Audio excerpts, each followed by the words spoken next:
of the things that you'd be doing in the competition and otherwise. So as she said, Robert Danhi, I'm a chef based here in Los Angeles. I'm down in El Segundo, and I'm just going to show you this. I've done this demo a couple times here and again for CCAP, but let's just go through it. And I've left this somewhat casual in a sense, meaning I'm just going to show you what I do. I was talking to sound like Dulce. She came a little bit earlier and was explaining how I didn't practice a lot for this because I didn't want it to be rehearsed. I wanted to show you how it happens. So what we're going to do, we've got three things we're going to be going through. First, we're going to do the bâtonnet. We're going to take a potato, we're going to turn it into bâtonnet, and we're going to do small dice, which are related, as you know, right? Bâtonnet, you cut, and it turns into small dice. Second thing we're going to do is the tourne. And so I'll show you how to transform a whole potato into one of these fun little football-y shaped type of things. And I know that's always a joy. So I'll show you that one. And then after that, I'm going to show you how to make a French rolled omelet. Now, I've got plenty of potatoes. I got plenty of eggs. So I can make each one 1, 2, 3, 4, 5 times, right? That's okay. Now, you are on mute, but if it's okay, Gail, I'm always going to defer to you as far as the policy. But I'm okay if you ask. Actually, I would encourage you to ask questions as we go, like, hey, what about that? There is a chat function, I'm guessing, that you can type in. Yes, there is. Then, I'll keep an eye on the chat. But yes, this is pretty informal, guys. So if he's doing something and you have a question, just say, speak up, please. Yeah, I won't bite. I actually can't right now, even if I could. And but yeah, I've been in LA for goodness, almost 40 years total. I used to run the school up in Pasadena, and I used to teach at the CIA. So teaching is what I love to do, and so this is fun for me actually. So let's just get into it. And what I'm going to try to do, because being a chef, cooking is the easy part. I can teach anyone to cook. I mean, seriously, I can teach a monkey to cook. Maybe not well, but cook. Then there's cooking well. But the thing is, millions, billions of people can cook. And that's something that you want to learn. You want basic knife skills, cooking techniques, presentation, all the things that you do. But equally, if not more important, in all candor, that's a given. That's a minimum barrier of entry to being a successful food service professional, because you might not be a chef, right? I started as a chef in a restaurant, but realized that restaurant chefs or cooks in restaurants is only one part of the business. And there's so much more than that you can do. But for any part of the business, the most important thing is your professionalism and how you act and what you do, because that's a choice. If a cook messes something up, they made a mistake. If you don't show up on time, that's generally a choice.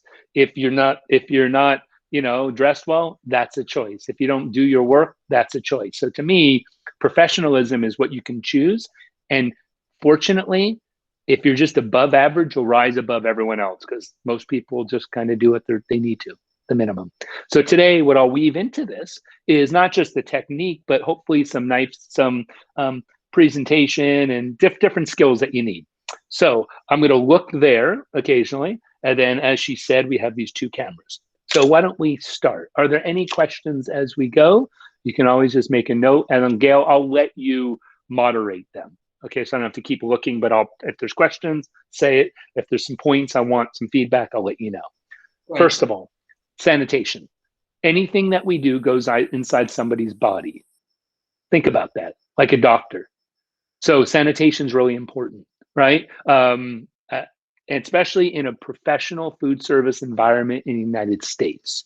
It's important anywhere, but there's a lot of places I eat on the streets of Vietnam, Thailand, wherever. I'm not worried about sanitation, someone touching my food. Don't care. But in this country, it's a legal liability if something goes inside someone's body and you get them sick or ill or something. So I take it seriously. So a few things. One, I've got my basic setup here, right? I've got my cutting board, my chef's knife, my paring knife, this wicked boning knife, which we'll get into. And notice I have a clean cutting board. It's not perfectly white, but it's been bleached and it's sanitized. It's just an older board. When you're going to peel your potatoes, you always want to wash the potato first, right? So I get a bunch of them, I cover them with water, I agitate them, and they're clean. However, when you peel them, although they're kind of clean, People do that with carrots. They'll take the carrot, they'll put it on the board, and they'll start peeling. The problem is, if I peel on the board, I've contaminated the board. Now I got to take the board, walk around the kitchen. No. So that's what sheet pans are for. So one big tip I would have for you is, if you're going to peel something, always peel it on something else besides the cutting board so you can move. Two reasons. One is sanitation, but as well, you're in the middle of doing something and someone needs you. You can take this off, put it away, and keep working. You don't have to scrape things off the board. So if you have something, it doesn't need to be that. It could be, I have plastic ones. It could be anything. It doesn't need to be a perfect half sheet pan, right? So peeling it. First thing, when you're peeling the vegetable, the potato, it seems pretty simple, right? Which it is. Notice I'm holding it here, not up in the air, because you have support. So I peel, work my way around, and I don't want to waste too much of it. These have this little dig thing if you want to pull out an eye or something. Just as simple. So I'll go around it, but notice there's some nuances to this. There's basic, and then there's, wow, that person's good. Right? And so basic is, I did what I just did. I'm just going around efficiently as possible, systematically working my way around the potato. But when I peel this, notice what happens. I'll show you. Let me just finish this one. Lift up, get the ends, work my way around, get off any extras. And what I like to say in the food business is always work with a sense of urgency, right? So this comes off. And so now we have this potato, and I need to make sure I have some water or something else, because otherwise we'll oxidize, right? It'll brown. So that's that. Second thing, though, when you're peeling it, for the nuances, if you look at these peels right here, and I'll put it close up to the camera here. If you look at them, they look just like peels, but notice how some of them have skin across the entire thing, and some of them, frankly, are mostly potato. Now, these are the small nuances that are those nuances. So when I peel it, what I really want to do is peel, turn it far enough where I'm just catching the peel. But if I peel it like this and I keep going in the same place, notice how much I'm wasting. And keep in mind, in this country, over 30% of the food that is produced goes in the trash. Think about that for a second. And often more than that. So if you can do a little part to save some food for a farmer that took all that time, and think of the people that are, it's just a waste. No matter if you have the money or not, it's not about money, it's about responsibility. So I'll peel these, I'll get a couple of these potatoes ready, working my way around, right? And there we go. Okay, let me do one more, and then we can go. Now, I see what sometimes people will do when they're practicing tournées. They don't peel it.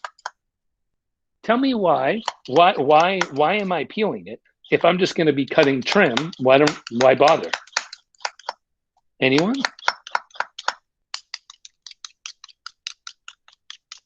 On your board, okay, it's gonna be a talkative group, I can tell. On your board, what I need to have, so I'm done, I can take that off, I can move, and I have a clean board to work on, right? Makes sense, clean. But what I was gonna say, here, I have a couple things I need to do. One, I've got my cutting board. Then, for the competition as well, I need to have one container that's gonna be for non-usable trim.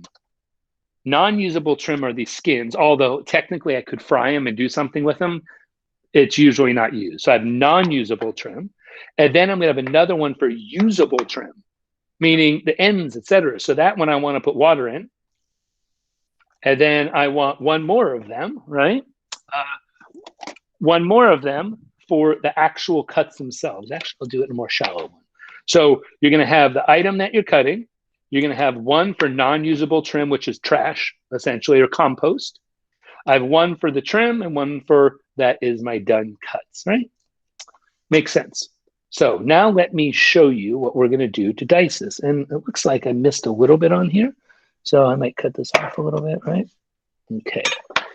And that's, since it's potato, I'll put that in my usable trim. So now I'm gonna do the bâtonnet. Now, you know bâtonnet size, and I still, when I practice, have a ruler with me because it's a good thing to have.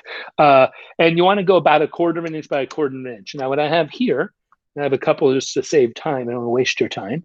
These are my bâtonnet. right? I wouldn't say they're perfect, but what you want to look at, what is the quality traits of a bâtonnet? I look at the end of it. So what I do is they should be the same, right? They should be about the same. Also, if it's a true bâtonnet, it should be same on all sides. You can see that, right? Yeah, perfect. Same on all sides. And these should be, it should be 1 to 2 inches, depending on the chef, 1/4 inch square, fine, but they should all be about the same. So the dice, you can see, is not that different. They should be all the same. Like this is not a good dice. Do you see that one? See these, how they're long, right? They're a little bit long. They're not square like these ones are. Now, of course, it depends on what type of restaurant, but this is a competition. So you want to make sure they're perfect as possible. The more perfect they are, the more trim there's going to be. So I'll show you. Okay, so if I'm going to get a bâtonnet out of this, for a large carrot, I can get two, right? Two lengthwise. So you want to kind of look and say, what can I get out of it? So then what I'm going to do is I'm going to trim off the ends just a little bit, and I'll cut it in half. Now, I'm just using a typical chef's knife. I don't want to use some fancy, knife. It's a knife. So with that, what I'm going to do is keep one of these, keep it wet so it's not browning, and I'll work on the next one. And notice these go in my usable trim. That is soup, mashed potatoes, I don't know, chowder, something like that. So now I've got this one here, right? I've got also, where'd you go? I like to have a scraper, plastic, metal, what have you. So now I've got this round vegetable, round tuber that I need to get to turn into this. So I'm imagining it's inside here. If you want to look at it like that, it's somewhere in there. And so what I'll do is I want to square it. So how you do it depends. Notice how this one's actually wider than it is long. So it depends on how long you want to do it. There is no right or wrong way. I just want to get a square out of it. So I have a flat here. So now what I'm going to do is I'm going to cut like this, straight. So I have this edge. Notice how there's that edge right there. It's really important. So I've got a right angle or like a 90-degree angle. Boom, boom. Perfect. Then I'll come to here and I'll do the same thing. I'll just work my way around. Also, notice with the knife, I generally cut forward, not just straight up and down. So I'll come there and I'll turn that again and I'll do it again. So now I've got these 4 pieces and I've got this part of it is all, notice how it's all square, but when I get it to here, it starts going down. So those aren't going to be perfect, but I can get some cuts out of the center. Make sense so far? Right? Now, some people will cut this. So this I keep, usable trim.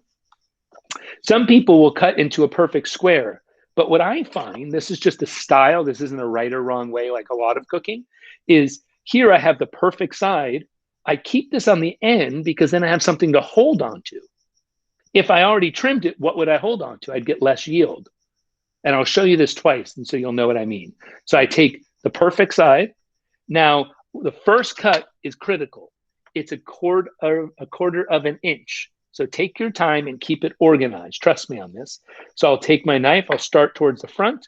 I'll come back exactly a 1/4 of an inch, and I'll cut straight down. Now, notice my body position. Can you see that there? Right? I'm like this. I'm going to move. So I turn towards the board, so my hand is it's ergonomically straight like that. So I can come onto here. My knife's not cutting on the board. Notice my knife is parallel with the edge of the board, so it helps guide you. So use the board as a guide. I'll take my second cut. I'll come back a 1/4 of an inch, and I'll cut and I'll stack them up. Keep them organized. Keep them organized. I can't say that enough. So now what happened is I've got these pieces that are all the same thickness, close to it. They're all, see, I got full, perfect rectangle of each one. This one, the edge isn't exact. So I've got these ones which are all about the same. So I have those. And then this one is like, do I just get rid of it? I could probably get one more cut out of it.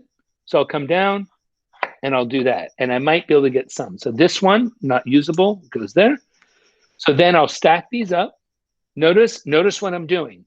I'm taking my time. Oops, there you go. Sorry about that. I'm taking my time to keep them organized. And if I've cut these 1/4 of an inch like this, that means I need to go back and do the same 1/4 of an inch. So if I come here, I line these up with my knife, I come back here and I cut down, I cut down, and I cut down. And now what I've got is my bâtonnets. These are a little short, they're within range, but you can see, right? They should be like this one's perfect. It's square at the end, it's straight on all sides. Okay. These, to me, if any student this, I'd give them a 10. I mean, it's great. So I'll repeat.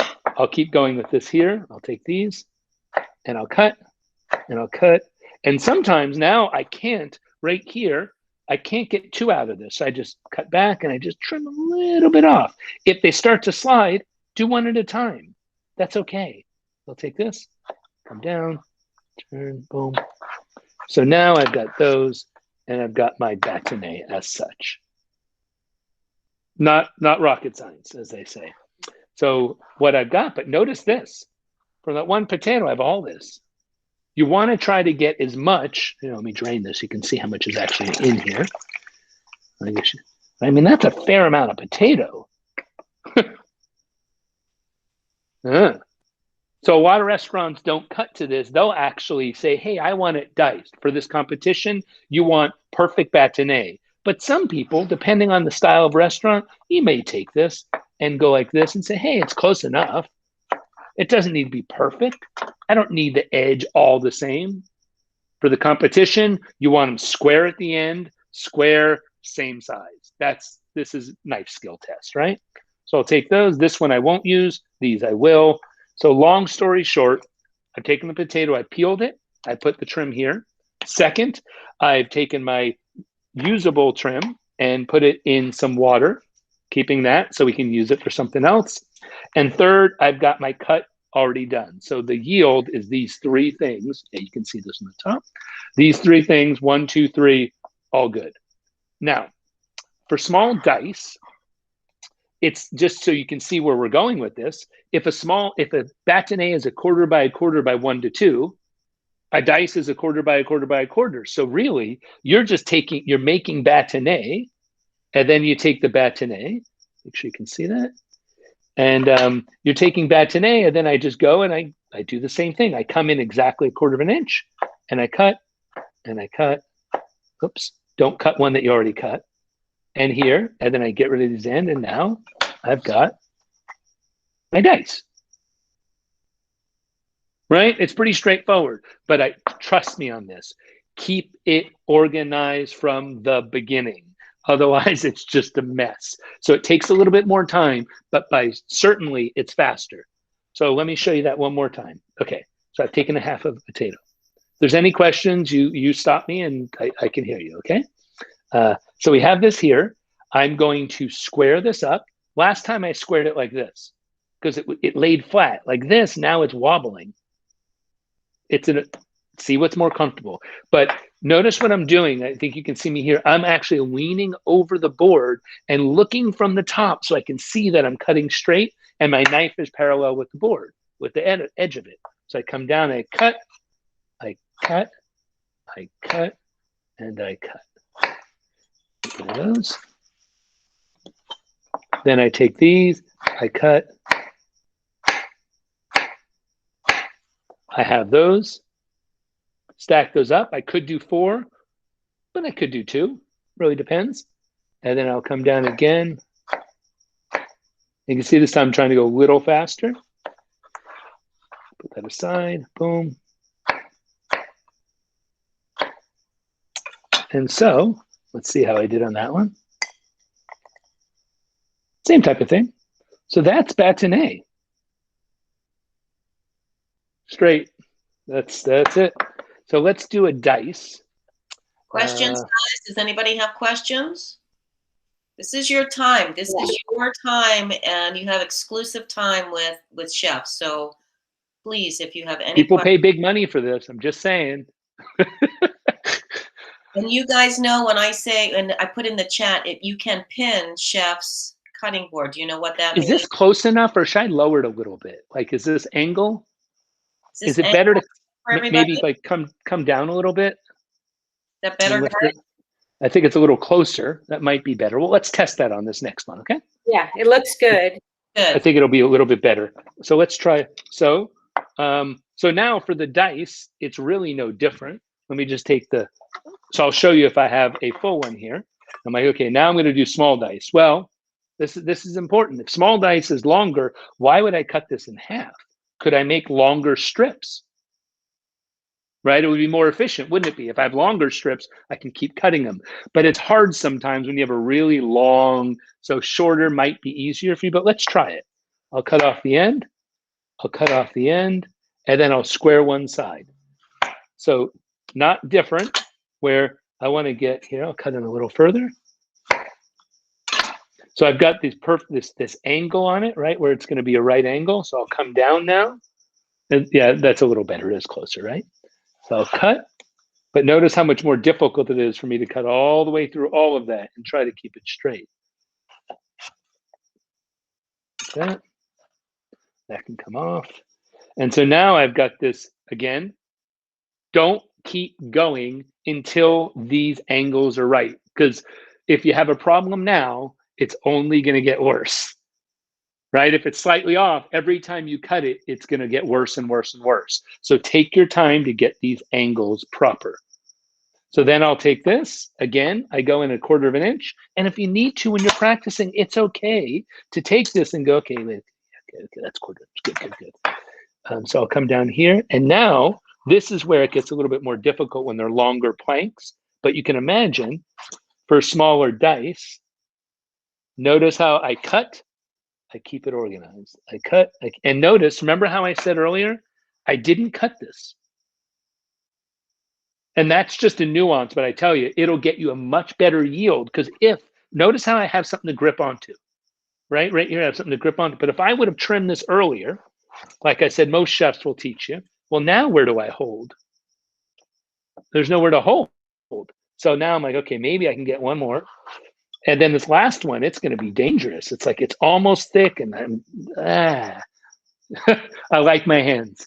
So I might just put it aside and use it for something else.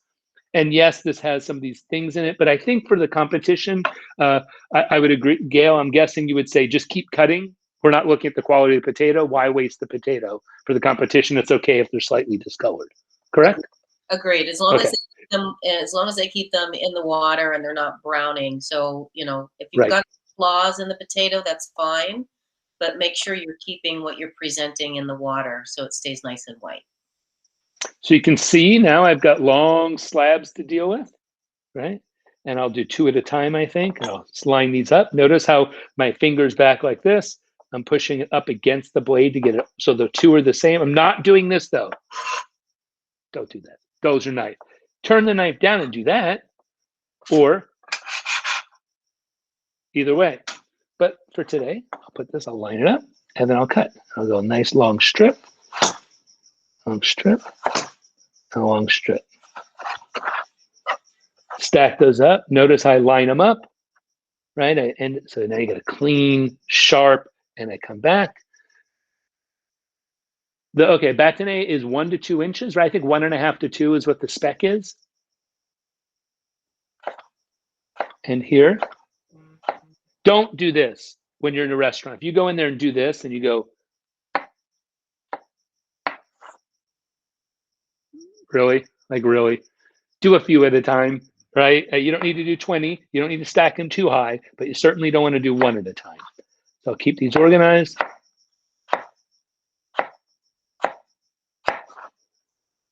And there's my dice.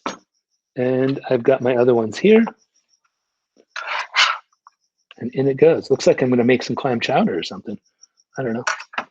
It's too nice of a dice to mess with. And there I have my diced potatoes ready. Small dice, 1/4 of an inch. Bâtonnet, 1/4 of an inch, by 1/4 inch by 1 to 2 inches. And that's that.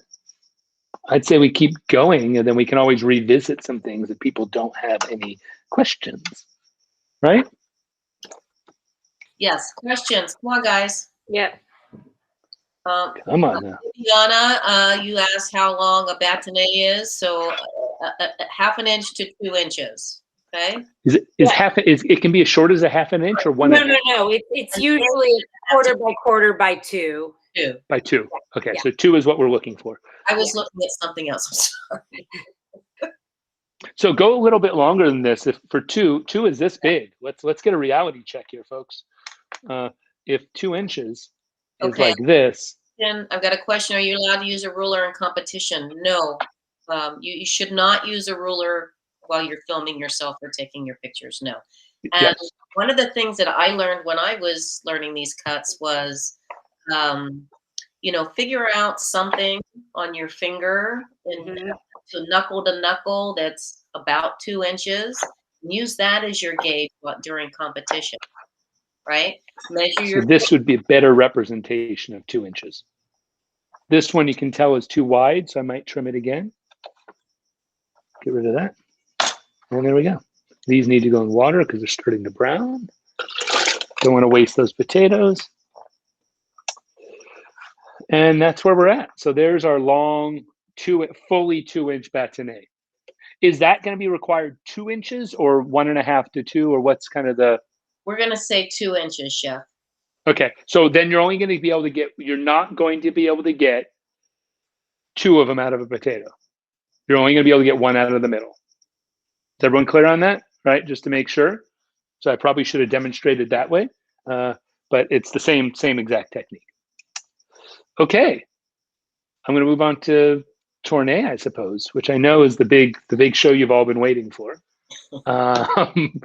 So the tourne. Now, is there a specific size we need to consider for the tourne as far as how wide it is? I don't think so. It needs to have 7 sides. It needs to be about 2 inches long. Yep. Okay, great. So if you look at that, so this is, 2 inches long. And it does have 7 sides. So let's do this. So if you need to get 2 inches out of this you're not going to be able to get 2. And this is I'm getting ready for. I can almost get 2. Yeah, we'll be able to get 2 out of that. Let's try it. It's a long potato. But so you can see what I'm doing. I just want to make sure I'm in focus there. Okay, let's do this. I'm going to show you a few things here.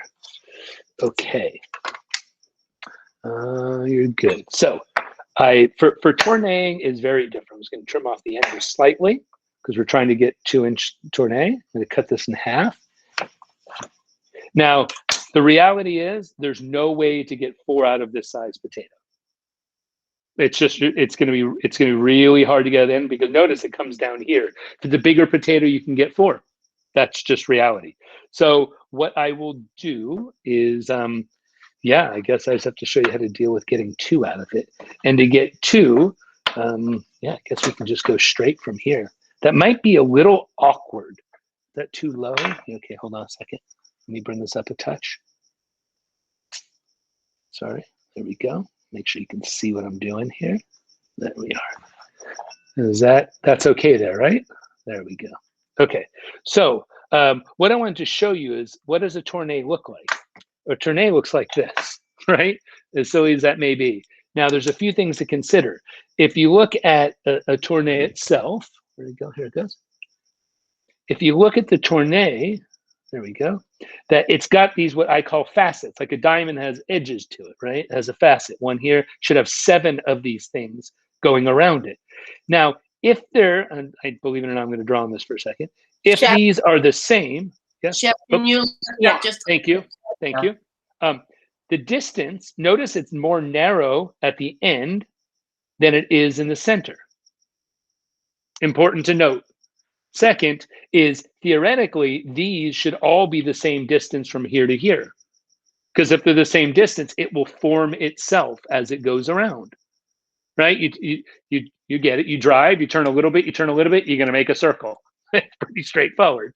So how do you leverage that to your advantage when you're doing a tourne? How do you make that work for you? Well, so this is what I'm going to do. I'm going to first, I need to do my first cut. My first cut is usually the most difficult one. And if you find this a little unwieldy, I know I'm not going to use all this, so I might cut it, but I'm going to take this here. And if this is the center, right? If this is the center, you don't start in the center. Because notice the end of a tourne, I guess you can see at the top, is flat, not pointed. So you wouldn't go to the middle to start, you come slightly off center to start. So to go off center to start, I will take this, make sure you can see it, and I'll take this, and I'm gonna go up, and then we come back down, right? So it's a curve.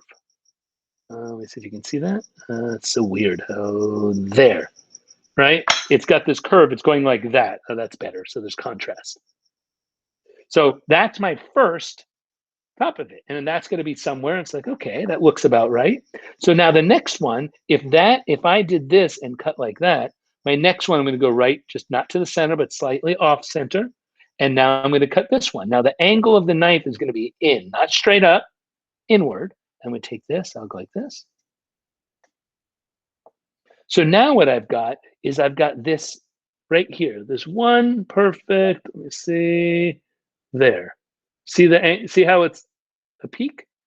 So now I've got this. Now, so the point is, if this is one line, now I know I want to go about this big. So I'll take the knife, and all I need to do is follow.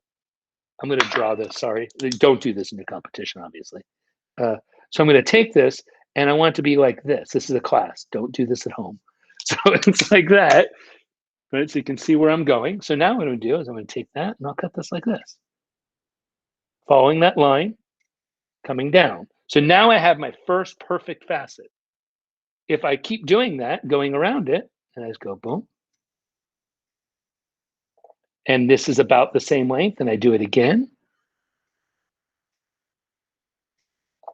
and I turn it and I do it again. All I keep doing is looking at same, same, same. And I do that,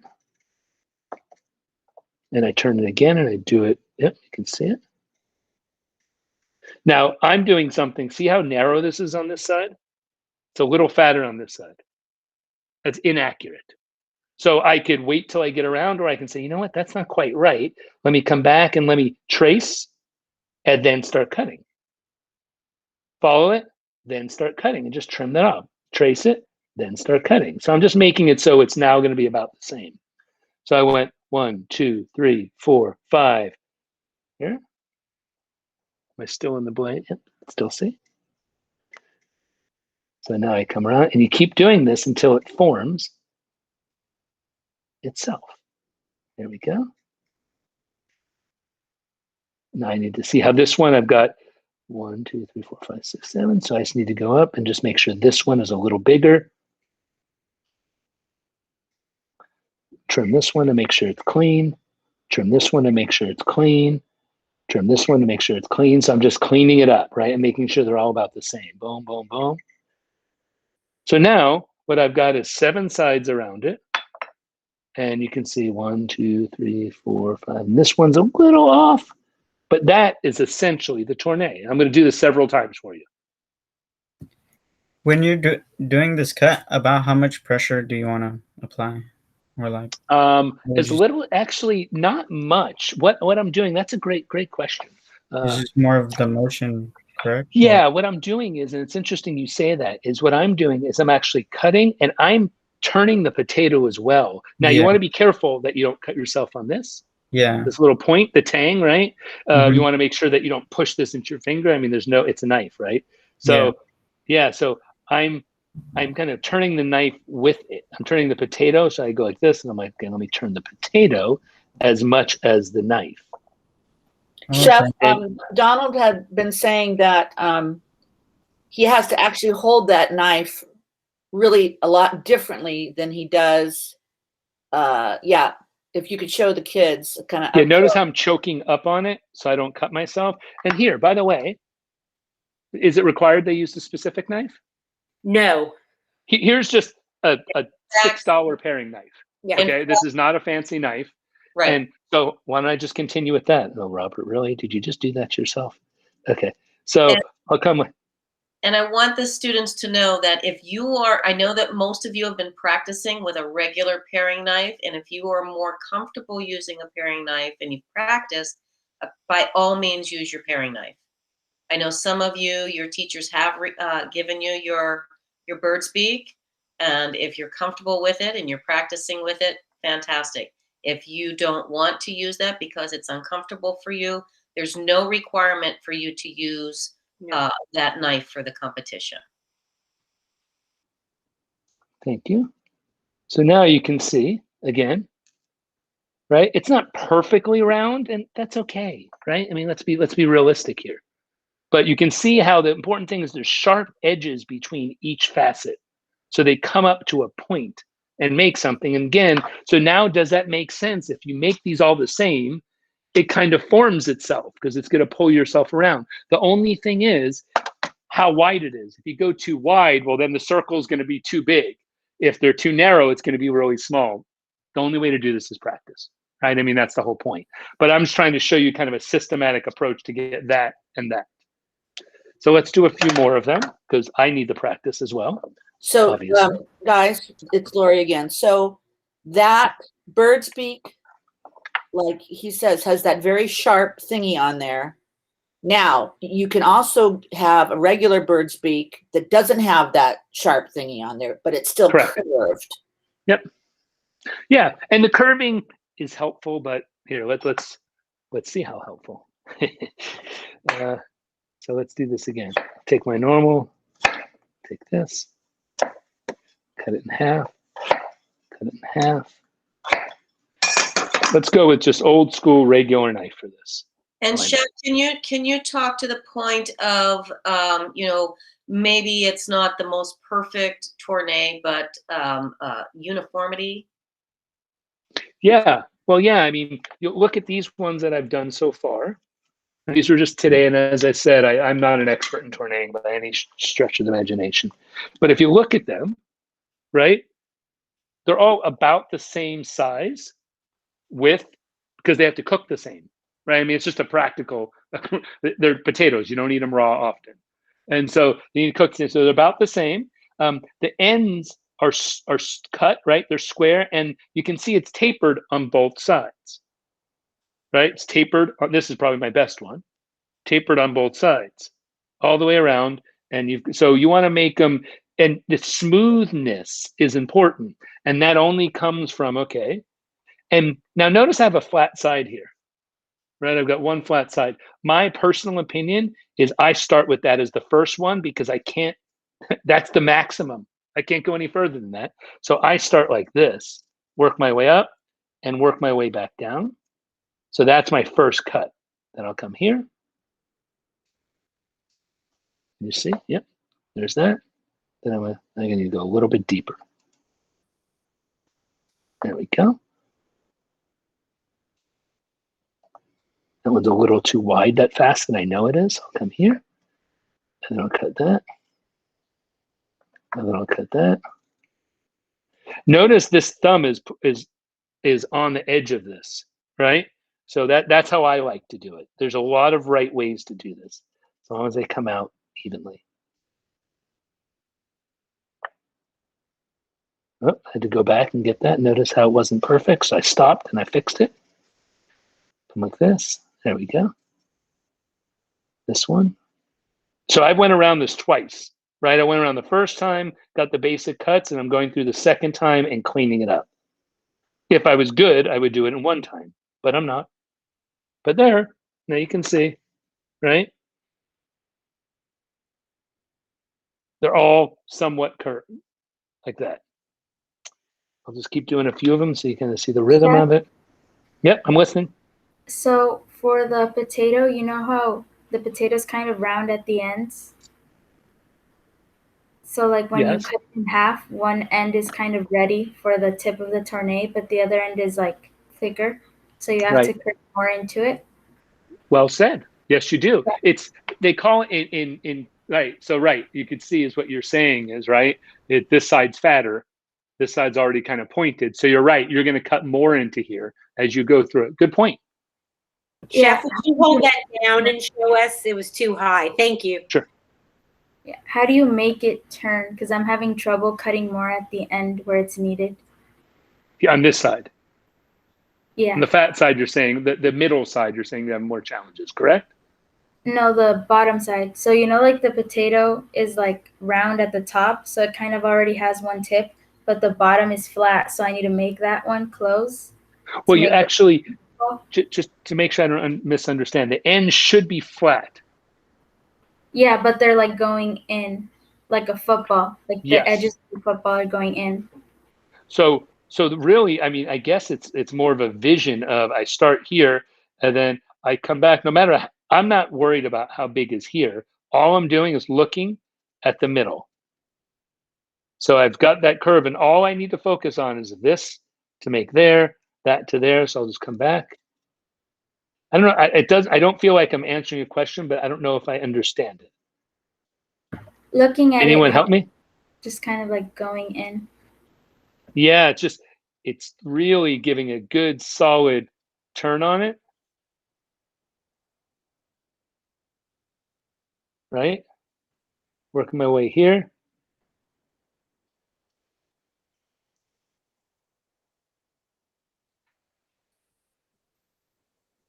Okay, this one's just a little off here on that one. Fine. Oop, a little narrow here, so I'll come back.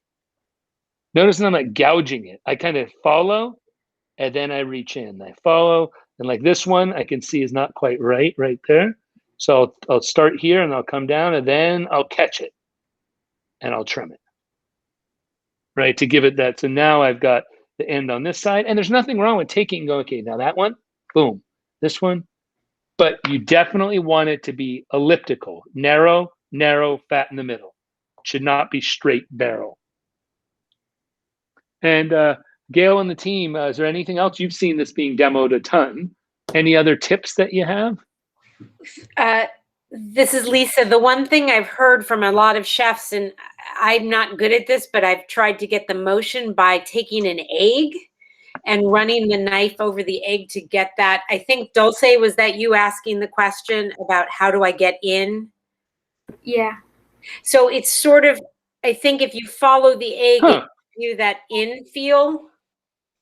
Yeah, the only thing is it's fatter on one side. So if you're going to practice, but no joke though, I get it. I mean, you knew that. But the side that's, because it seems like for me, the biggest challenge I have is when I come to this side, right? When you come to you, I always leave that side fatter. So with an egg, maybe the best way to practice is with the narrow side here. So you get used to curving a little bit further. That would be my thought. But yeah, it's a good point. It gives you the, it's that rock. It's the two. It's not one. It's the two of them going at the same time. And there is no right way. People are going to have like, let's try this again. I'm going to start here. I'm going to do this, do that again. It's going to be a little small, but I'm still going to do it. Chef, before you run out of potatoes and tournes, I'm trying to get a picture of you using what's the brand name, the fancy knife? Oh, let me use that. I want to post it and give them some love. Oh. Could you?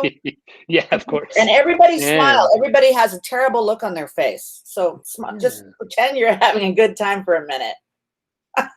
Sorry, we got to pay the piper, as they say. Let me see here. Yeah, you know what? Just move your thumb. Just hold it like that, and everybody smile. Wait, oh, my bad. I don't, not really a suggestion, but like, should anyone who actually also has the same brand knife, should they also have it too? Out, like, oh look. Am I clear? No. Hold on. Yes, that's good. But if you have it, it's definitely an upgrade. Oh, I'll be back then. Oh, you want to hold yours up too? Yeah, just go like. And anybody who has the knife, why don't we just do this up right and make these people happy? It's a valid point. I'll be back. I'm gonna go get mine. There you go. I'm in charge of brown nosing. Just so you know, some of you have already been given the knife, some of you haven't, but you all will be gifted this knife. Dalstrong, the knife company, donated these to all the competitors across the country. So, but you do not have to use them for competition. but it is a gift for participating in competition and something to keep for your. It's legit. I mean, it's a solid knife. It's super razor sharp. Be careful. Yeah. Okay, that's good. Okay, just hold it. Everybody smile. Let me get a few pictures. Hold on. Okay, that's good. Smile. All right, William, yay. Yeah, that's great. Thank you. Yeah, your teachers have if you haven't received your knife yet, your culinary teacher has them. Okay. So I could keep doing this. I could move on to omelet. What's everyone's vibe? Guys, it's your meeting. Yeah. Ladies and gentlemen, what would you like to see? Questions? Oh, maybe just I have a question. You guys were talking about like the size of the tourne, which would it just depend on the potato? Because like he did a quarter, and then the other one he did half. Right. I think he got one potato. He got 2 tournes out of the other potato, Max. larger, and he got 4 out. So Yeah. again, they want to be about 2 inches long, Eric. Okay, then. Thank you. You're going to be Yeah. asked to show 3 tournes. We're not going to count how many potatoes, but what you want to do is try and at least make your 3 look like they belong together, not one of these Right. things doesn't belong. So you got a giant one, and so Like that. They're close. They're not perfect, but I mean, come on. It's a potato. Oh, okay. Thank you. So I sort of have a question, but like it's more for the competition. So we're basically going to be recording ourselves, right? Would we need to show ourselves peeling the potatoes themselves, or should they be pre-peeled?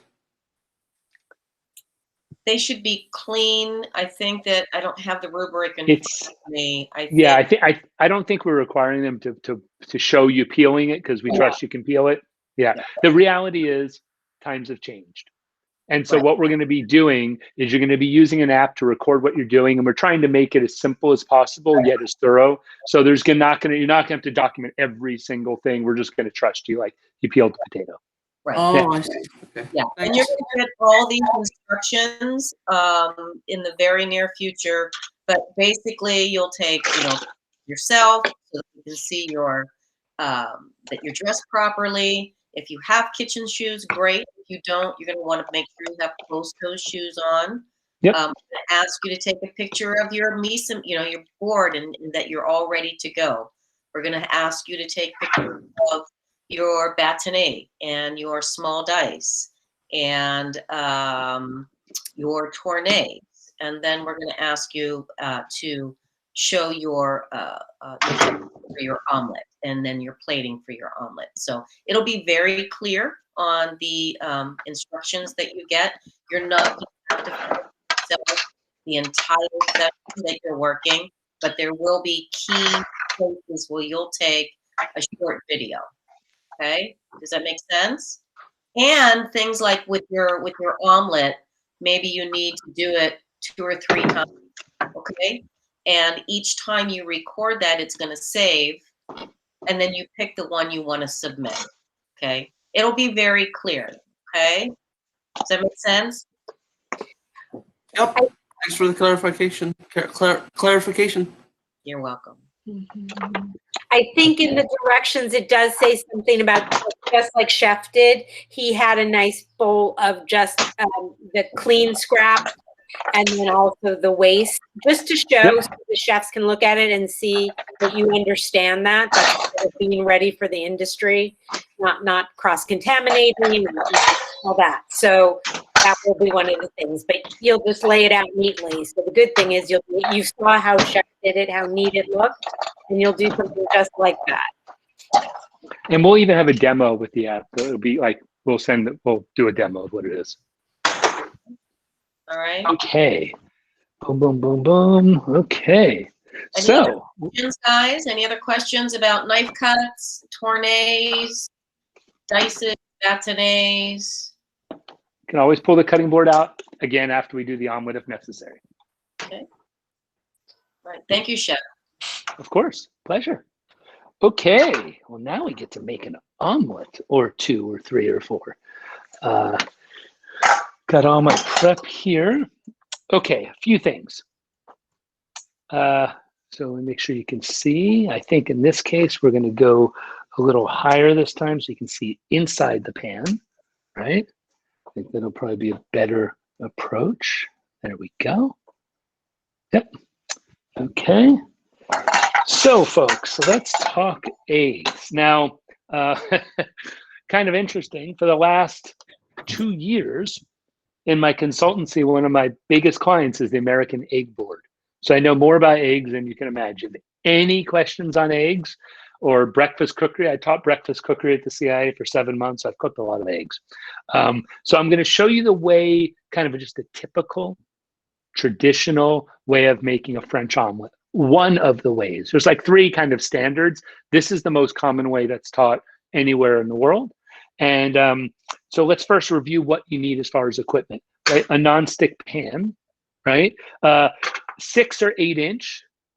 6 is better. It's a little bit smaller, right? But it's not an industry standard. Like this one says 8 inch, but some will say 6 inch. It depends if they measure here or here. Smaller is going to be easier for you. I'm just telling you. 2, we need a bowl to whisk the eggs in, right? Pretty straightforward. I've got some clarified butter, also known as ghee, right? Why do we use clarified butter? Who knows that answer? It doesn't burn as fast. It's got a higher smoke point. Yes and yes, exactly. Why does it? Always ask why. The what, that's a cook. The why is a chef. Why? Because is it because they take out all the fats or no? I might be misinformed on that. Yeah, they don't take out all the fat, but you're on the right track. The milk part of the butter is skimmed off when you heat it. Correct. And yeah, or boiled off, right? But essentially butter, right? Butter is 80% fat, 18% water, and 2% milk solids, proteins, and other things. And so there's 3 ways to clarify butter, essentially. First one is you melt butter, it separates, put it back in the refrigerator. The fat solidifies, the water's at the bottom. Once it's cold, you poke a hole, you pour off the water, you have clarified butter. Second way, you heat it up. Once it is melted and separated, like someone said, you skim off the fat. You skim off the particles on top, then you take the fat off. Or you pour it, you decant it. The third way, which is often known as ghee, G-H-E-E, it's an Indian term, is you cook the butter until the water evaporates. So you cook it, bubble it, and what's happening is the water's going through the fat and evaporating. And then at the bottom, those milk solids, the casein, the protein sticks to the bottom and it starts to brown. So you have to be careful. So you get a little bit of color, and then you have this golden, beautiful flavored butter. So if you use whole butter, it can just brown a little bit. And in this type of omelet, you don't want it to brown. You could use oil for that matter. It's not going to taste good. So you could use either, but in this case, if you're just practicing and you don't have butter, use oil. I did because it's less expensive and it works, and it tastes okay, right? It's not horrible, but it's closer to it. So pan is non-stick. Never use a scrubby inside this, right? And it doesn't need to be expensive. This is like a $9 pan from Costco Business. It's not an expensive pan. Also, one thing I wanted to talk about is notice how it has, these come with it, these plastic handles. I find what that often does is when you stick it on here, it makes it handle heavy. And so sometimes it's a bit awkward. So, and I'm just cooking on one of these little portable burners, right? So I personally pull these off. I don't like them. And I use a towel. Completely personal preference. That's up to you, right? So other things. I've got my eggs. So let's talk about the eggs. We're going to do a 2-egg omelet. That's what the competition uses, is 2 eggs for a smaller pan. If the bigger pan, let's say you're practicing, like all I have is a 10-inch pan. If you put 2 eggs, it's going to be a crepe. It's going to be a crepe at the bottom of it. So you need enough egg. Some people, most common is 2 to 3 eggs, 2 to 3. And an American diner, 5, right? But we're gonna go like this. So, and to crack the eggs, you crack on a flat surface, you'll have less chance of breaking it, what have you. And then we'll put it into here and make sure there are no shells. You can use 2 hands, 1 hand, whatever. So now that I verified there's no shells, right? So you don't want to keep going into a very large one. I verified. I'm going to put a pinch of salt, just a pinch, and I'm going to put pepper, white pepper, not black pepper. Never put black pepper in a French omelet. Black specks are not welcome. White pepper. I just happen to have fresh white pepper. You can use pre-ground white pepper. That's frankly more common in the restaurant industry. So I'll just put a teeny bit, really fine. Shouldn't be coarse. I have a cute little whisk here, and I'll beat this. Now, how long do you beat it for? I'm going to put this here so you can see it a little closer. There we go. So when I first beat it, what's going to happen, there's 2 parts of the egg. There's the egg white and the egg yolk. But if I just beat it a little bit, you can see that nasty, snotty, right, mucilaginous, just yuck. It's not beaten enough. You must beat it until it's smooth. So keep going. Do you want to incorporate air is a question that's a personal preference. You don't need to, but I want to do this. Check it out. So when I do this, it flows off, comes off. There's nothing sticking to it. Really important, critical culinary point, right? That's a really important point. Why? Always ask why. Why? Otherwise, you're going to have white specks. It's not going to look attractive because it's an egg white. So we have that beaten up. I have that ready. Put it here for a moment. I have my pan. So get your mise en place together. Get everything in its place because you are not going to have time to go get something. Once you start cooking this omelet, it's done. This omelet, you'll see, will take you less than a minute if you cook it properly. Like, no joke. So I've got my clean, I got a clean plate, right? Take something fell on it. I don't know what that is. So it's just a plain white plate, nothing fancy. Got that. I have my heat-proof spatula, really important that it's heat-proof and it doesn't melt in the pan. Otherwise, your eggs will be creamy in a bad way. Not a good thing. I've got my eggs beaten, spatula, pan, fat, plate. Is that everything? I think so. So let's make our first omelet.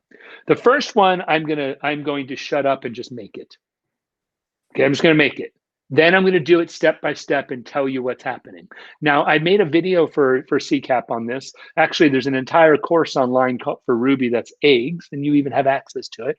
But I guess you don't. The video we have for you on the YouTube channel from CCAP, and it's a video of me making this step by step. So you can watch it over and over and over. So, how hot? Right? Medium. And I can't say a number because it depends on the pan. It depends on the burner. But you want it hot because it should cook quickly, but you don't want it smoking. How do you know when it's hot? I'm going to put about a teaspoon of fat, right? I'm looking at the recipe to make sure I follow what the rule is. 1 to 2 teaspoons of butter. And so I want to cook this. Now, notice where the fat is. It's kind of spread out. What I'm looking for to know when it's hot is a couple things. 1, it's going to shimmer. It's actually going to move a little. I'm looking at it and it'll start to shimmer. 2, notice how it's all coming together. As odd as that may sound, the hotter it is, the more it comes together. Don't ask me why. It's thermodynamics. That's what happens. So I'm going to make sure this is completely coated on all sides as such. Then, is everything still fine? Great. How do I know when it's hot enough? I see it shimmer. I see it come together. Some people might say, take a little bit of the egg and drop it in there. Notice how that didn't bubble rapidly. It's certainly not ready. It should immediately solidify. Immediately. So I'll let this go a little bit more. And plate that. Yeah, there we go. Take this little piece out. Don't want that. Okay, so now if I add a little bit of egg, it starts to bubble. Boom, puffed up. So we're about ready. Okay. So now I'll try not to narrate it. Once it's hot enough,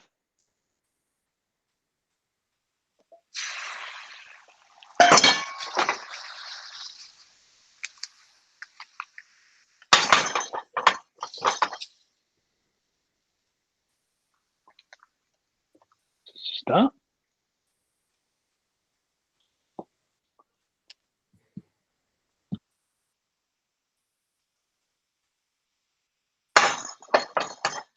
lower.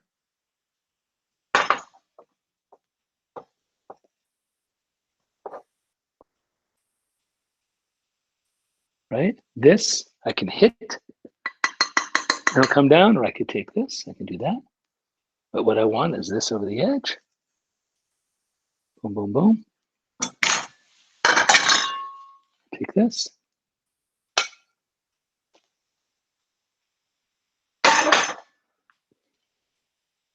Right? So it's kind of bright. There we go. No color. Right? Now, see how it's kind of flat here? Some people will take a towel. I should have a clean towel.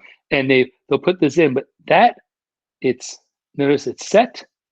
Well, I see a little piece of white. I should have probably beaten it a little bit more. There's a touch of white in there. My bad. And so that is a 2-egg omelet, as I said, is a smaller one.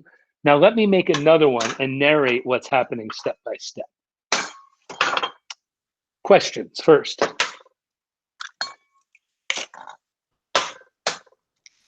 Guys,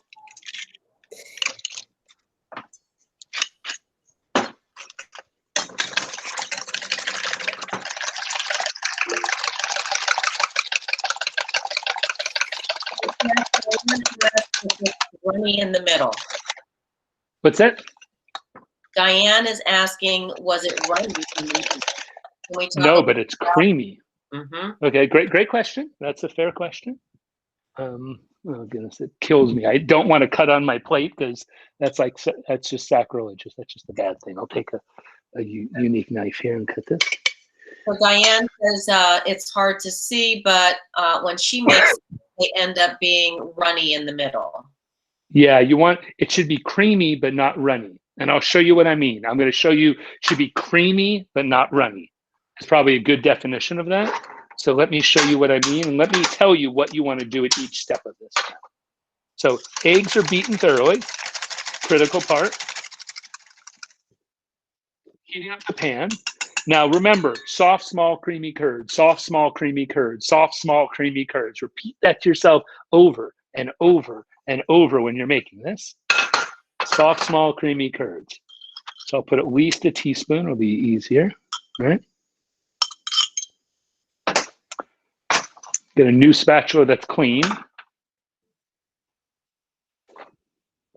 Fat on all sides, make sure it's coated.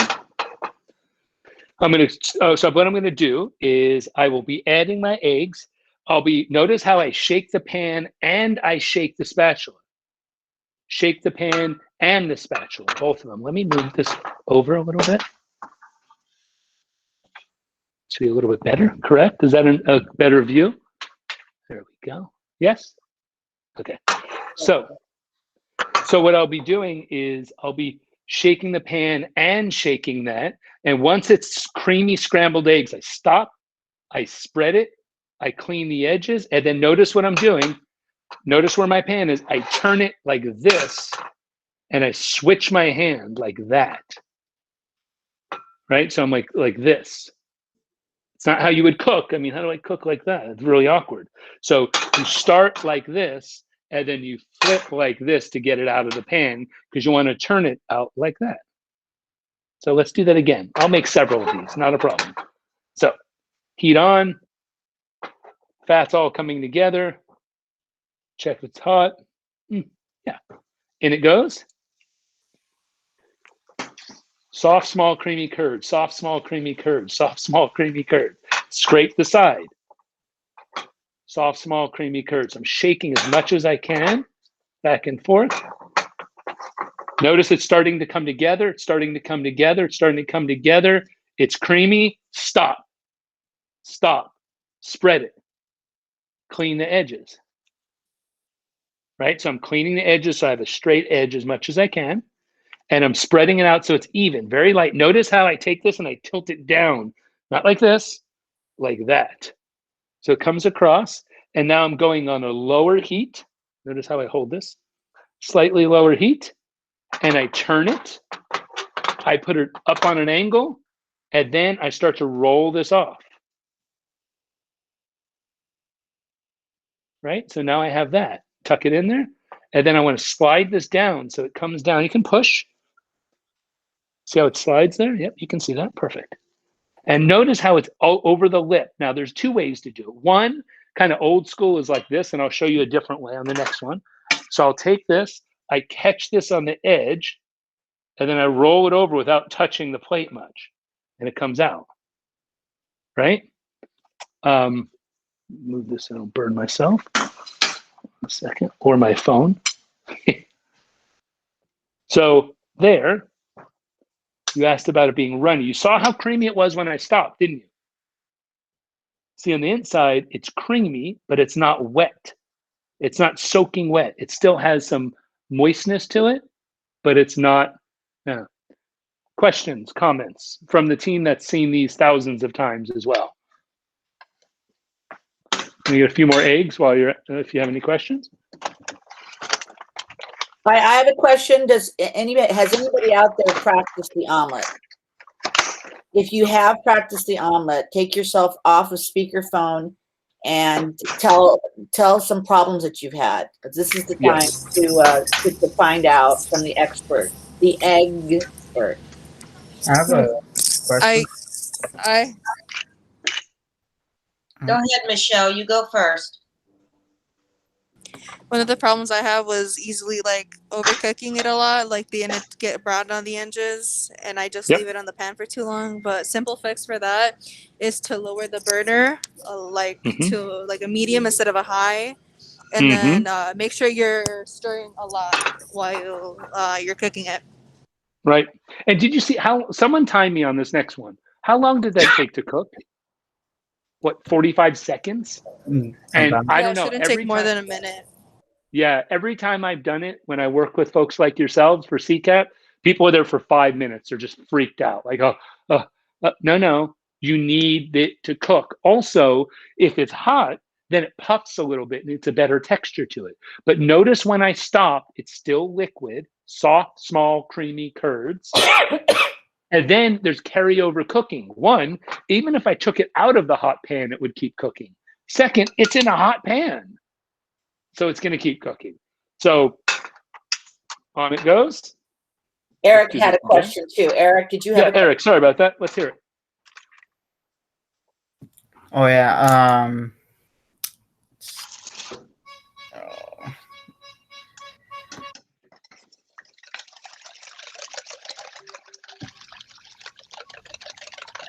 I forgot it. Okay. That's okay. Just raise your hand if you remember, and we'll get your question answered. Okay. Anybody else? Dexter, question? Yeah. Dexter, do you have a question? No, not a question. I was just gonna talk about the issues with the omelet, and I was just gonna say like, definitely having issue with using paying attention to the heat, because I use an electric grill, and it's not as easy as with a flame grill, in my opinion. Why? Because with the flame grill, I can see how the flame looks, and I can control it a lot easier when I have that visual. Whereas with the electric, I can't really see the same visual that I get while looking at a flame. Makes sense. So let me get Dexter, correct? Yes. So some advice on that. Yeah. Two things. One, it's not a flame grill, it's a burner. I'm just it's school, right? So I want to actually want to call it a burner. It's all good. No, I'm just saying. So it's a burner. The electric burner versus the gas burner. Now, you are right. Visually, I don't know what electric looks like, right? However, if you've cooked on that, once you've been in a couple of times, 6, 3, 2 is always right. With a gas, you don't know where it is. So to me, electric is much more accurate because it's a number and you just keep going back to that number. I don't know what the gas is, but visually 100% you can't see it. So it's more of practice a few times, figure out what it is. And also electric burners are faster in some way. I mean, when it's hot, it doesn't go down. That's the problem. If it's hot, when you pull it off, it's gonna is it the same? So yeah, but good point. Yeah. Okay, let me make one next question. No, it's okay. Questions? Who has other questions? I was not a question, but I was gonna share my issue too. So whenever I'm whenever I'm making the French omelet and I need to take it out, I usually have trouble, like, doing my hands. I never considered that you could just. It's because you're this. No, do this. I never right? considered that. But now, for next time. Thanks. Cool. And let me show you one other thing. In the competition recipe, it actually tells you to fold it, not roll it. Let me show you how to do that, because it's similar. And when you're only doing 2 eggs, it might be easier. 3 eggs is much easier. But let me show you what I mean. Let's put this back on. I've got more eggs. I can keep making them. I remembered my question. Yeah, let's hear it, Eric. It was, can there be too many folds, or it has to specifically be 3 folds? Personally, it's a French omelet's usually a rolled omelet, not a folded omelet. Right. But some people, to teach it, say fold it 3 times. So I think minimum it should be 3. It should be tucked in. Maximum, I don't think there is a maximum. Personally, I think it should be encased. And there's another way. Look up Jacques Pepin, Jaqueus Pepin. He puts it and over. Watch how. What's that? Doesn't he put it over rice? His omelet. He might, but what he does, he just shakes it in the corner of the pan, shakes it in the corner of the pan, shakes it in the corner of the pan. He never folds it.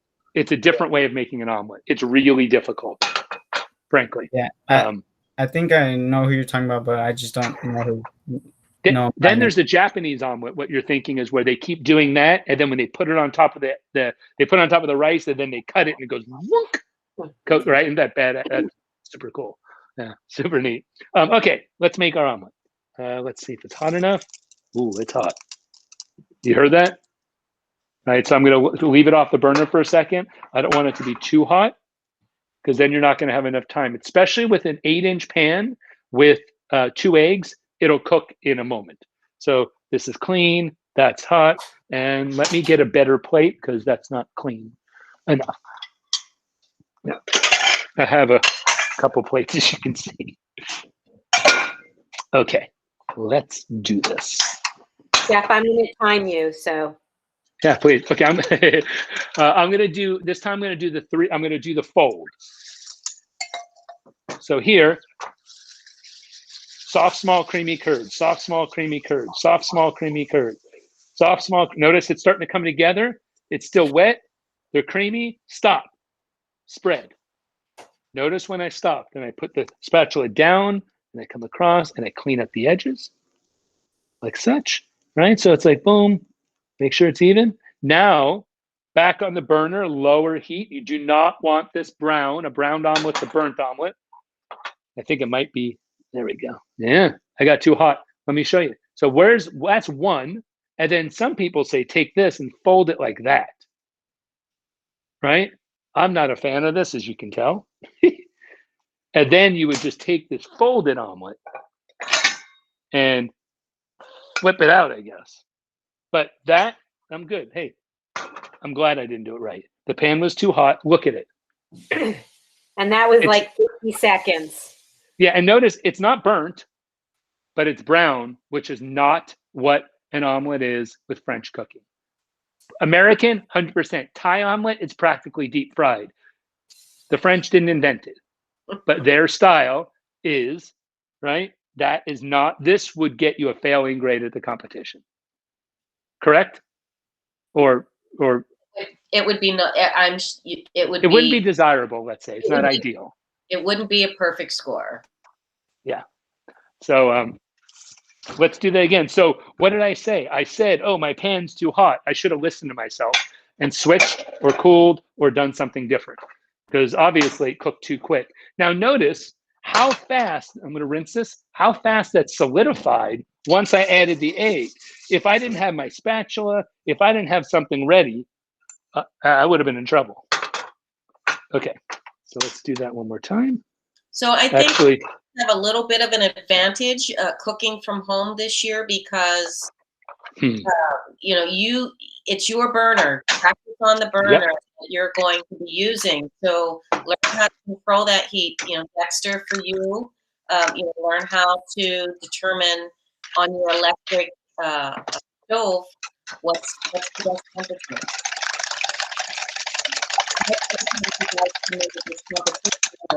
you're practicing on a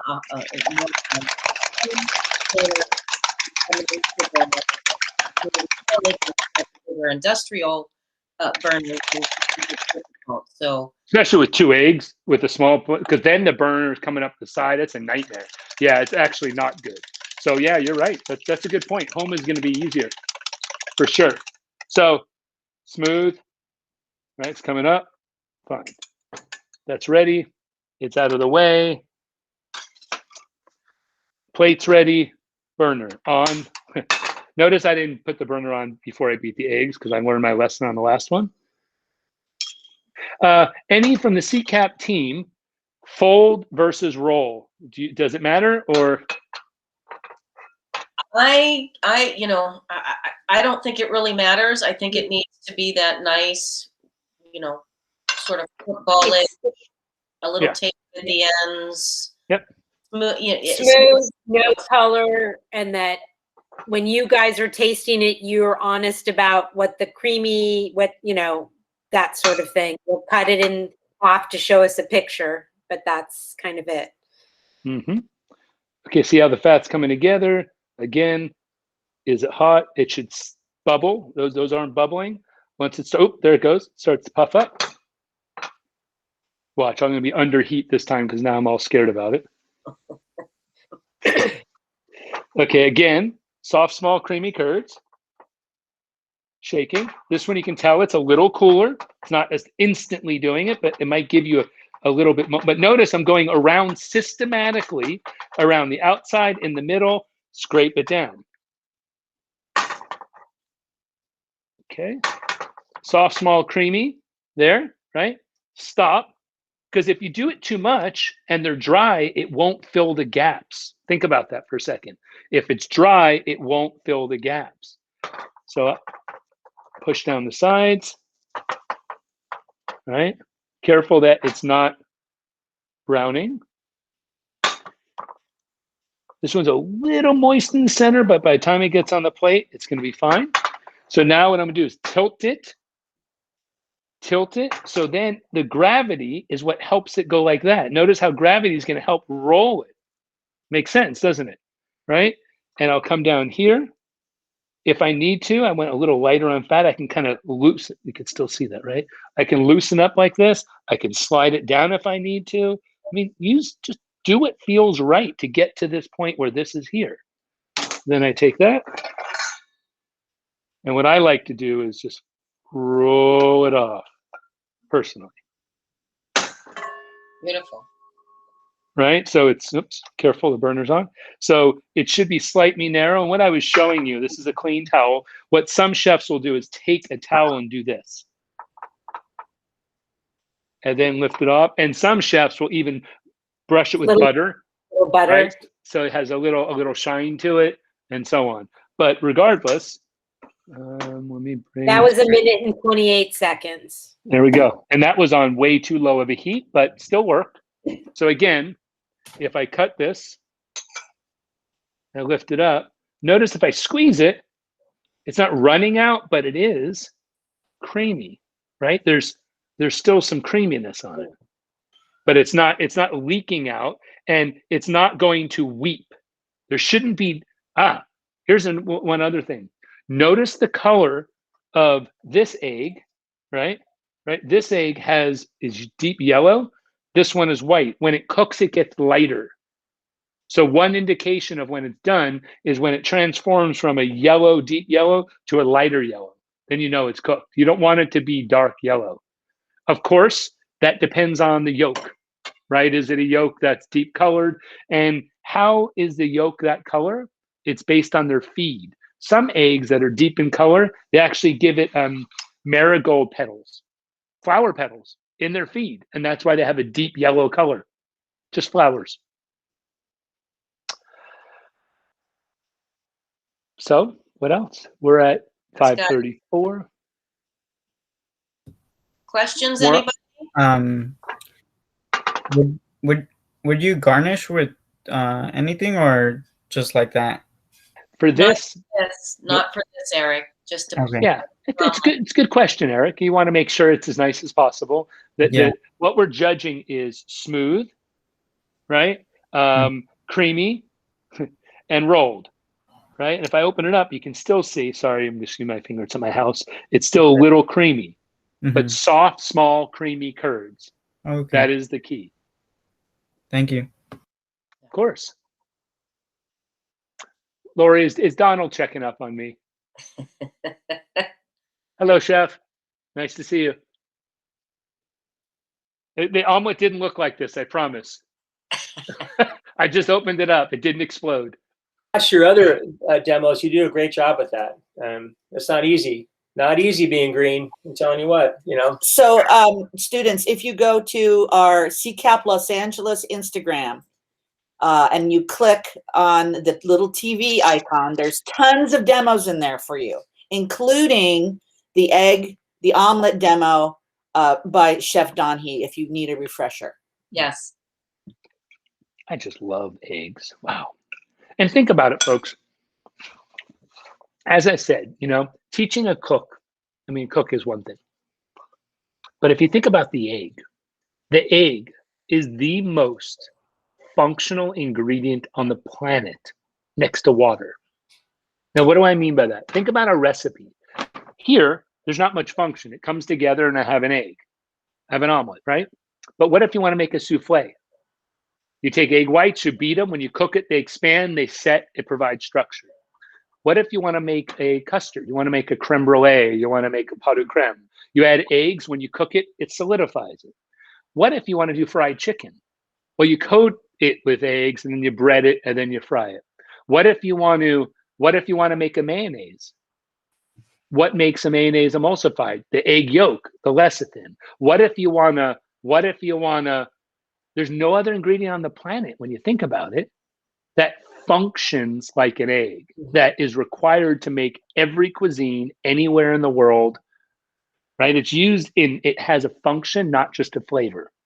And that's why I was saying to you earlier, as a chef, as an aspiring culinarian, doesn't matter if you're going to be a chef, understanding the why is the important part. So always ask why, right? I mean, that's what's going to make you different. Knowing how, anyone can cook an egg. And kind of interesting, I find I think cooking a rack of lamb for someone is easier than cooking an omelet. Why? You folks are not qualified. Students, why is an omelet easier than a rack of lamb? Any clues? How many? Wait, could you repeat that again? Yeah. Why do I think that it's more difficult to cook an omelet for somebody else than it is to cook a rack of lamb for someone else, a piece of salmon for someone else? I can go down the list. Why is an omelet one of the most difficult things, or even a fried egg over medium, over easy? I think it's because mistakes are more obvious. Like with the omelet, you could easily tell that it was overheated, but with the lamb, you could dress it with sauce and it could cover up the flavor. That's one reason. That's a really good point. The simpler things show the nuances, the little details. That's another thing. How many people on this call have had eggs at your house just in the last week for breakfast, one way, shape, or form? Guys, if you can right? turn the cameras on for this discussion, that would be really nice. How many people have had a rack of lamb in the last week, month, year? How many people have had salmon? Oh, quiet, Lisa. How many people have had? My point is, almost every person on the planet has cooked eggs themselves and have had eggs cooked for them on a regular basis at home. So they have what I call a standard of identity. They like it, right? You're the same way. Oh, I like my eggs I like my egg. So everyone has a familiarity to it, and everyone thinks they know how to do it themselves. How many people have cooked a rack of lamb? You cook my rack of lamb, like, wow, I don't know how to do that. Right? It's so rice, great point. Rice too. Rice is a great example because it's rice. Right now on my right here, let's go live here. I've got literally, oh goodness, 15 types of rice here, 15 types of noodles, 12 types of soy sauce. I mean, I can go down the list. But yeah, rice is one of those things that is, wow, who knows? So yeah, so eggs, although they're simple, and this is why we have you do this for the competition. This is why French chefs for centuries, okay, maybe decades, maybe centuries, have said, cook, I won't mock a French person. Cook me an omelet. Now, why an omelet? This is why. First thing is when you're getting set up, which is one of the simplest things, a couple eggs of this and that, they know if you're a professional. Is your station set up? Are things organized? When you're cooking an omelet, it's so straightforward. When something happens around you, do you look and go, excuse me? You don't say something. You just move forward and let the person walk by. How someone said this earlier, all these little nuances show up, right? And so that's why an omelet is something that's used at CCAP and across the globe, because it's so simple. It shows its flaws and everything else shows.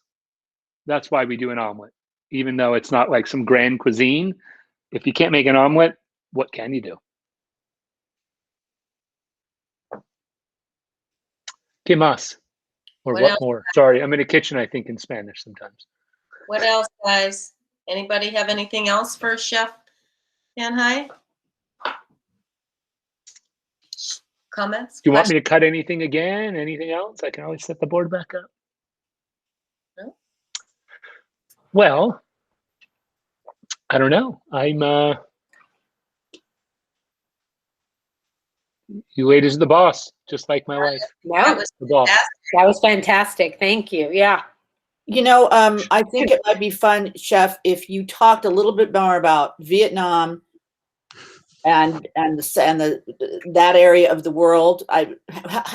Who knows what continent Vietnam is on? I know that. Okay, you do. Let's hear it, Alexis. I mean, yeah. We're on Asia,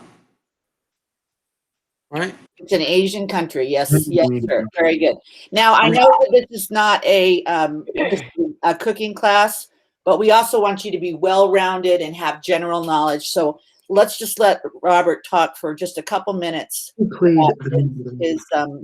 His many years of being in Vietnam and Southeast Asia. Your mic is off. That's the line of the year, right? Your mic is off. Yeah, I know. So yeah. So what Lori's indicating is, yeah, my wife, who I met 33 years ago, is Malaysian. Met her here at El Camino College, right here in LA. And so I've traveled. I didn't know much about Asia. I went over there for the first time, and to me, it's funny. Here's something. How many times have you heard someone say, "Oh, that's Asian cuisine"? Anyone? Raise your hand. Right? That's Asian cuisine, right? Asian cuisine. How many countries are in Asia? 45 to 48, depending on how you look at it. Do you think that India, which is Asia, Turkey, which is geographically Asia, part of Russia, which is Asia, Malaysia, Thailand, Singapore, are they the same cuisine? It's nonsense, right? So what I would call is the cuisines of Asia, because there's a lot of different cuisines. They're all individual and different. But speaking, Laura, you asked about Vietnam. What's unique about Vietnam, you'll see sometimes it's spelled in two words, Vietnam. It's the southern tribe, actually. It used to be part of China. And so it's a southern part of China. So they call it Sino-based culture often, which is a Chinese-based culture. So a lot of people there speak Cantonese, speak one of the Chinese dialects, or Mandarin. Almost everyone speaks at least two languages. But since the French occupied them for 100 years, a lot of people still speak French in Vietnam, right? And they have lots of different omelets and things like that. But yeah, so Vietnam, when I was teaching at the CIA 20 years ago, I was invited to go. They wanted me to teach a Cuisines of Asia course, and about Vietnam, I had never been there before. By that point, I've been to Thailand 20 times. I've been to Malaysia a lot, but I've never been to Vietnam. So I went, and it was an incredible culture to see the amount of food on the streets, the just madness. I don't know, Lori. I could go on for days about Vietnam. But one thing I think would be interesting about Asia, if you think about from a culinary perspective, when you say the cuisines of Asia, the way that I would more than half, think about this. How many people are in the world? What, 7.3 billion, something like that, right? Right now, actually at almost any time of the day, at any time of the year, of any part of the century, more than half the world is eating the cuisines of Asia because they're in Asia. Half the world. India, 1.4 billion. China, 1.3 billion. Malaysia, 80 million. Right? I mean, half the world is that. If you think about Asia, cuisines of Asia, you have Northeast Asia. China, Korea, Taiwan, Japan, right? You know, China, Japan, and Korea, the most popular in Northeast Asia. You come down and you have Southeast Asia, Thailand, Vietnam, Malaysia, Indonesia, Philippines. Indonesia has 14,000 islands in one country. Think about that. And then you have South Asia, India. Most people don't consider India Asia. India is South Asia. So you have South Asia, you have North, right? You have all these different parts of it. But yeah, I don't know, Lori. I don't know if that's the thing you want me to talk about. So I have a home in Malaysia that I can't go to now, where my wife's family is from, and yeah, it's an incredible part of the world. If you're ever going to go, let me know. It's yeah, it's spectacular. I was fortunate enough to host a TV show called Taste of Vietnam. We went through 26 provinces of Vietnam, right? Yeah, it was nuts. I was there for like half of 2014 filming.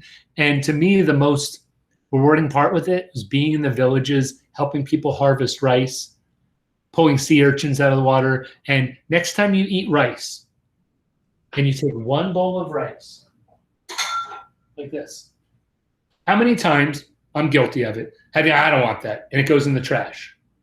Like that much, right? Just some rice on the plate. This is about 2 of these 4-foot tables of field to make that much rice. Someone hand planted them, almost always, like 95% of the time. Grew them for 3 to 6 months. I will not say it. And then often harvested it by hand. And we just go, it's just rice. It's a lot of work goes into food. And I mentioned that at the very beginning. Try not to waste it, because a lot of love and passion and energy has gone into it, literally. I don't know what else, Lori. I can... No, Chef, I think that's fantastic. I think you're a wealth of knowledge. And just so you guys understand, the app that we're going to be using for competition is, again, something that Chef Danhi created because he saw a need in the business world and the culinary world for something like this. And then here we are, just us, a small little organization needing the help. But so again, I don't know, we talk about it all the time. The kitchen is not the only place in this culinary world. So some of you have talked about having interest in computers and computer science and all that. It can be translated into this career in a different path, or, you know, all of that. So thank you, Robert, for everything you do, giving your time. I think we'll give one more second. If anybody questions, last chance. Then I think what we all need to do is say thank you. Yeah, everybody, please come off mute. Please put on your cameras. Let's thank Chef Danhi for his time, his expertise, his knowledge, and just everything he does for our program. Thank you. Most welcome. Thank you. Amazing presentation. Thank you, Chef. Pleasure. Hey, just of this group that's on here, for the people who took the time. If I have to make an omelet and I have to like cut potatoes into like a certain shape. If anyone's looking for part-time work virtually, to go to, and has an interest in, as you said, videos, computers, etc., I need someone to help me go through a bunch of things administratively, clean up photos, organize them, import them, tag them, do some things. So find me. My stuff's plenty available online. Reach out to me and let me know. Have a wonderful day. I look forward to watching your videos, right? And yes, Flavor 360, my app to document food cultures, will be used. And yeah, that's it. Have a wonderful evening. And by the way, everyone, Gongzi Fat Choi, or otherwise Happy New Year. And you realize today, like now, at this moment, is the beginning of the Lunar New Year, which is like the original New Year, right? Based on the moon, and it's a big deal in Malaysia. I would have been there today, and we have usually 80 people come through our house in a day visiting, eating, and we cook, and you go around and visit all the different people's houses. So Happy New Year to you, and I wish you the best of luck and everything ahead. I hope I get to meet you in person. Hey, everybody, I just put in the chat box a link to Map of Asia. And it's interactive and you can zoom in and zoom out. So if you just, before you leave the meeting, you can just click on that so you'll have it. Or you can just Google Map of Asia too. Or Hey, Map of Lori, do me a favor. Would you mind? Would you just throw in my email, the robert@chefdanhi.com? If you have a question, you need some advice, or you want to watch my TV show, I'll send you a link to a Dropbox. You can download all 26 episodes. It's not online in English. If you speak Vietnamese, you can watch it. It's robert@chefdanhi.com. Yep, DANHI. Yep, Robert@chefdanhi. Same one for 20 years. All right, there it is. There it is. Email me if you need some help with something. I wish you the best of luck. Food and beverage business is the coolest in there that there is. Everybody understands it because everyone eats. Yeah, that's right. All right, thank you guys. Thank you for being here tonight. Thank you, everyone. Practice. I'm going to eat some omelets. Go eat some omelets, Beth. Thank you, guys. Have a good Take evening. care, everyone. Thank you, Chef. Bye. Yes. Dulce? I don't know if it's okay with you guys, but I wanted to share my screen real quick because I made an omelet today, and I wanted to get some advice to know if I'm on the right track. Perfect. Yes. There we go. Good, Dulce.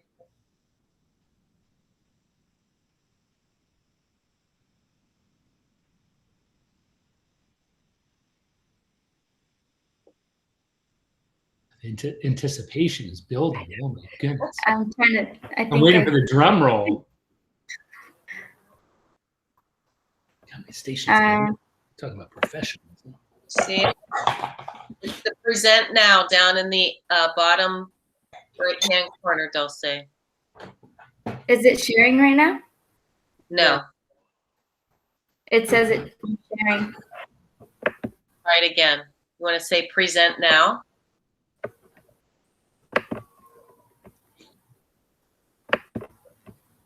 I'm going to stop the presentation to start it again. Yeah, what happened?